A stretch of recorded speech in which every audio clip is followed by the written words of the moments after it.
Que Dieu vous bénisse, frères et sœurs. Je vous invite à lire un passage de la Bible que vous connaissez tous, que nous connaissons tous, mais je suis sûr que nous le connaissons à moitié parce que nous ne lisons pas entièrement ce passage. C'est dans Osée le chapitre 4, le verset 16. Alors la Bible dit ceci: « Mon peuple est détruit parce qu'il lui manque la connaissance. Puisque tu as rejeté la connaissance, je te rejetterai et tu seras dépouillé de mon sacerdoce. » D'accord? Puisque tu as oublié la loi de ton Dieu, j'oublierai aussi tes enfants. Frères et sœurs, toutes les questions que nous nous posons, particulièrement pour notre vie et de façon générale, ont leur réponse dans le Seigneur Jésus-Christ. Le problème, c'est que tout comme les Hébreux jadis et les Israélites, nous aussi aujourd'hui, nous avons rejeté le Seigneur. Nous avons mis le Seigneur loin de nos maisons. Nous avons mis le Seigneur loin de nos priorités, frères et sœurs. Car ici, la Bible dit, la connaissance que nous avons rejetée n'est autre que Christ. Car la Bible dit dans Jean 5, le verset 32, Jésus disait à ses contemporains, « Vous sondez les Écritures, pensant trouver en elles la vie, mais c'est de moi dont elles rendent le témoignage. » La connaissance n'est qu'autre que Christ, frères et sœurs.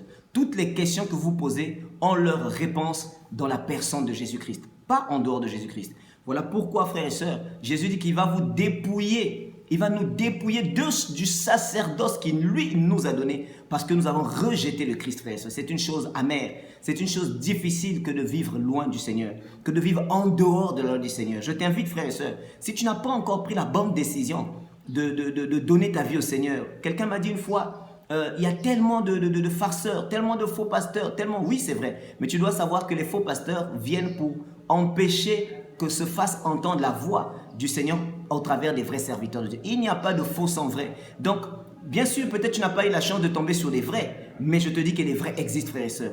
Et une rencontre authentique avec le Seigneur, comme j'aime souvent le dire, commence d'abord par une volonté dans ton cœur. Commence d'abord par un engagement dans ton cœur, frères et sœurs.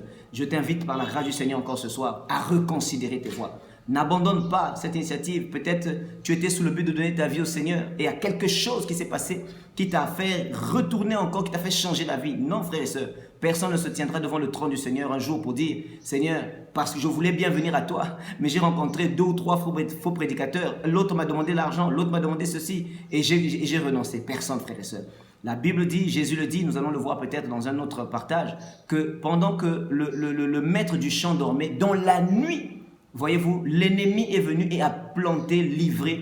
Et le matin, le maître du champ était surpris de voir que l'ivraie avait poussé à côté du blé. Et il y avait la confusion. Frères et sœurs, là où il y a la vérité, régnera toujours la confusion. Donc, ressaisissons-nous. Ce n'est pas le moment pour nous de rejeter la connaissance. Ce n'est pas le moment pour nous de rejeter la loi de Dieu, qui est Christ lui-même. Je vous invite à lire ce passage dans Jean, Jean chapitre 8.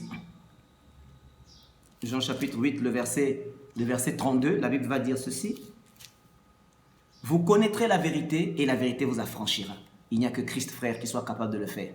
Donc, il s'agit ici du Seigneur Jésus-Christ. Vous connaîtrez la vérité et la vérité vous affranchira. Une fois que tu auras connu Christ en esprit et en vérité, que tu lui auras donné ton cœur sincèrement, ma soeur, mon frère, je ne vois pas quel lien de famille, je ne vois pas quelle dette, je ne vois pas quel problème, je ne vois pas quelle contradiction que tu as avec ta famille, ta belle famille, qui pourra encore perdurer, qui pourra encore te faire souffrir.